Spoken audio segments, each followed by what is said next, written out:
Hi YouTube, it is Zoto here, and I wanted to do a video on an interview that I saw today with Daniel Carlsen, the leader of the Danish National Party, and he was debating or attempting to debate with Mohammed Shafiq, who is, I guess, the spokesperson for Ramadan Party out of England. Now, the reason why I'm even doing a video on this is because I used to live in Denmark. I lived there, I want to say 2010, 2011. Immigrated, got a visa, went through the whole process. But I lived in Copenhagen. And I had a very interesting time there. So just coming across this issue and having experiencing the refugee situation in Europe firsthand, I really wanted to kind of touch on the points that Daniel Carlsen was trying to make. Now, I want to start off by saying this. Yes, I've had my issues with Denmark. I no longer live there, so obviously. However, I do support Daniel Carlsen, and I do support what he's attempting to do, the Nationalist Party.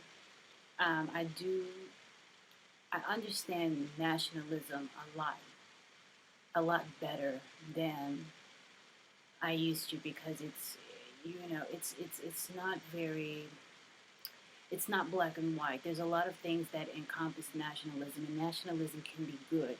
It can be good and it can be negative when it's taken to a place that is destructive and not conducive to building anything, the economy, business, anything. Then we have something that is, extremely destructive. However, Daniel Carlsen, he tried to debate Mohammed Shafiq over an asylum spray that the Nationalist Party is handing out to Danish women. I guess as a weapon, because pepper spray is illegal in Denmark, as a weapon to use against any type of asylum seekers or any type of refugee who would try to harm them. Now, I thought this was strange, and I think that was like one of the first reasons that prompted me to do this video, because offhand, us in the other part of the world would think, okay, you're handing out weapons, but you're choosing a spray, and that's a loaded thing right there. What happens if the perpetrator takes the spray from the woman and uses it against her? What happens at that point? What happens if it's used improperly? What happens if a child is playing with it and it goes off or something, or it doesn't work at the right time? And that was quite the focus of his RT debate with Mohammed Shafiq. But of course, it went into other things. And I just thought that, personally, the asylum spray that they are offering to Danish women is useless, because, like I said, it can be taken. I mean, you're dealing with aggressive people. Any type of person that's a perpetrator is an aggressor. So this person can easily grab hold of the spray, or use the spray, use whatever weapon against the female. So there's really no point in maybe having such a thing that can be used against you. But I would also say that it's good. It's a good thing that you are looking out for the women there. But perhaps because the situation is what it is, and really this is a government issue. And I thought that the Danish government was basically right wing. So I don't understand how you kind of got mixed up in this. But when I lived there,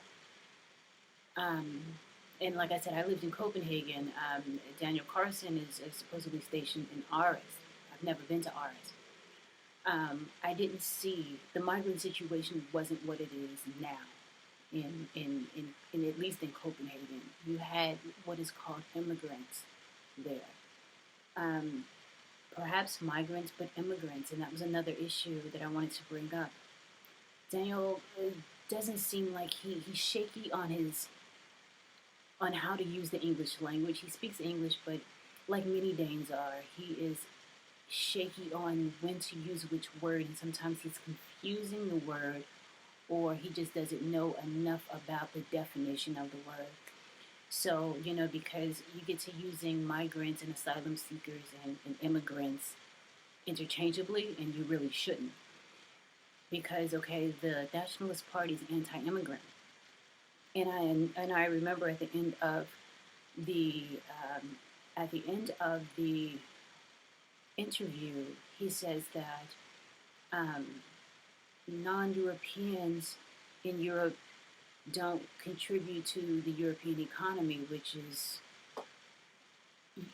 just wrong on so many levels. You don't even have to think about that statement to know that that's incorrect. But again, he was shaky on what's an immigrant, what's a migrant, and what's an asylum seeker, or what's an asylum seeker, or what's a refugee. And I'm just gonna point that out because a lot of people are quite shaky on that. An immigrant is a person who goes through the immigration process legally. Um, we fill out forms. We go sit in the immigration office and we submit forms. We submit our passport.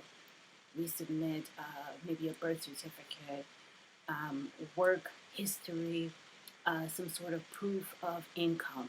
We go through the immigration process legitimately. I went through the immigration process legitimately. When I lived in Copenhagen, that's how I had a visa. That's how I had a health card, a social insurance card, or something like that, in which I could go to the doctor if I had a problem. That's what an immigrant is, a person who goes through the doors legally. They submit a lot of paperwork. They get a stamp in their passport or they get an ID card. Um, a migrant is a seasonal worker. Migrants can come and go, but the government, the government, um, what do I want to say? Each government makes allowances for migrants. They may be someone who comes and works in rice fields or out on farms at a certain time of the year, helps pick crops, and earn some sort of a wage. They're also legal. They may not be permanent. Now, a refugee and asylum seeker is what you're seeing now in Europe. You're seeing people coming from different parts of, Syria, Africa, whatever. You're having people coming from these parts who are coming by any means necessary. Some people are coming by crate. Some people are coming by boat, by ship. Some people are coming by plane, fake documents, no documents. And this is because your borders are open. I remember traveling to Germany when I lived in Copenhagen and finding it weird that I didn't get stopped and I didn't have to get a stamp. And I asked, I was like, well, what's going on? Where's the line? Or I even got lost and someone was like, well, there's Shenzhen. And this is a Shenzhen state, so if you go out, you don't, have to worry about standing in a line to get a stamp. And it just freaked me out. Even back then, it just didn't seem right. But anyway, those are the differences between an immigrant, a migrant, a refugee, and asylum seeker. Your issues are with refugees. Refugees do not contribute to a government and an economy. They do not. They're people who need help. They take from a country in the very beginning. Now, it's not to say that they can't change, but in the beginning, when they enter a country, they're there to receive help. There's nothing wrong with that as long as they, one, assimilate in some shape, form, or fashion, and two, be put into some sort of a workforce so that they can, as they're taken, they're also giving back in the way of labor. And we know, and I understand Carlsen's point that that's not exactly what is happening in Denmark. And he spoke a little bit for Europe, but I don't really think he wants to go there exactly because Every country in Europe is responding to this differently. There's people in Britain who are for helping refugees who voted against Brexit and closing borders, and there's people in Italy, and Italy looks like a tornado hit it. Rome looks like a tornado hit it. And there's people in Rome, there's young people in Rome who are for open borders as well. So you can't really say that, I'm speaking for Europe. You can't speak for Europe. The only thing you can speak for is Denmark. That's it. Because Europe is so diverse with all these different people and different ideas. If you talk to these people, yes, there are going to be some people who agree with you. I agree with you, and I'm an American, and I'm black. But I agree with you. You say Denmark for Danish people or Europe for European people. Okay, that's fine. I don't ever have to live in Europe again. It's fine with me. But as a person who was born on their soil, they should have a right to it. I do understand that, and I do support you in that, even though, of course, I'm not a Danish person. Another point is that, again, you're going to really have to get a good grasp of that, of the way English is used, because you're arguing up against the Brit. And Brits, English is their language.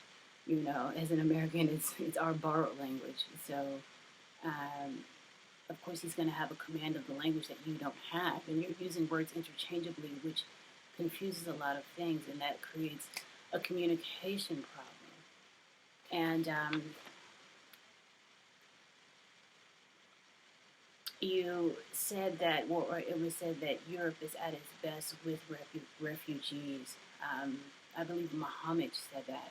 That's an absolute lie, because again, refugees take from the economy, they don't contribute. So when you rebutted against that, I was all for you. That is incorrect. Yes, different countries can help each other out, but there has to be some balance. And what we're seeing throughout Europe is a lack of balance. We're seeing the disturbance of balance, and we're seeing homelessness and crime, and all of these things are happening as a direct manifestation that there is no balance. So I completely agree with you with that. When he says that,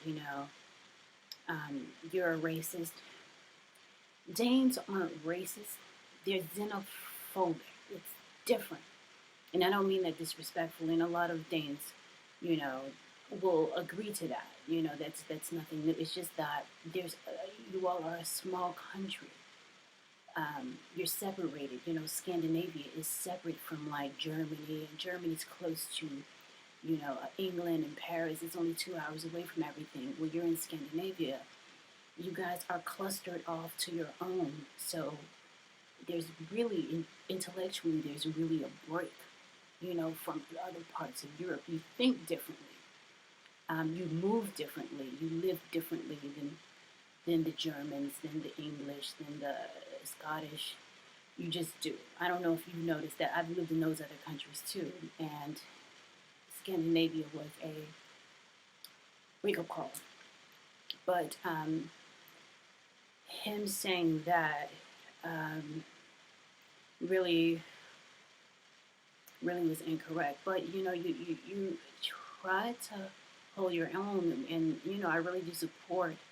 I think what you're doing is noble, and I think that the only thing that's going to save Europe is nationalism, because you guys have been hit. I'm surprised that Denmark has been hit the way it's been hit with it, because I really thought you guys were like right wing, So I'm surprised that your government would kind of sell you out, and so that you feel so helpless.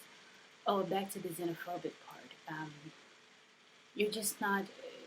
You're not racist. Danes aren't racist. They're just not really used to. They don't necessarily blend with other cultures and races. They're very independent in who they are. That's not a bad thing. It's just a thing. But it's not racist. That's a totally different thing. And he was incorrect with saying that. And you respecting your country and wanting to keep it a certain way does not make you racist. It just means that you love your country. So I'm going to end this video right now, because I'm going to run out of video. So if you like this video, comment and subscribe and watch the tape. Thanks. Bye.